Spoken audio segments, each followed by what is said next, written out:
कितने आदमी लोग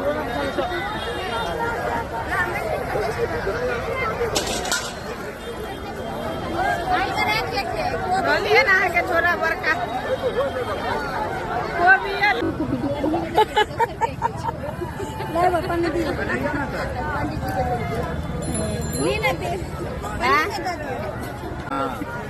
अब लगा बेटी आप बोलियो हिनकरो फोटो लो ले लेके हुनकर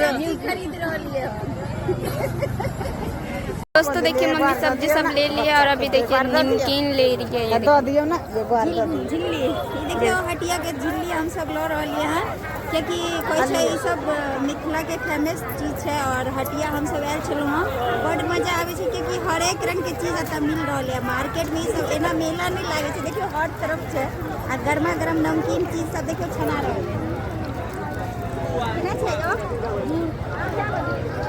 है एक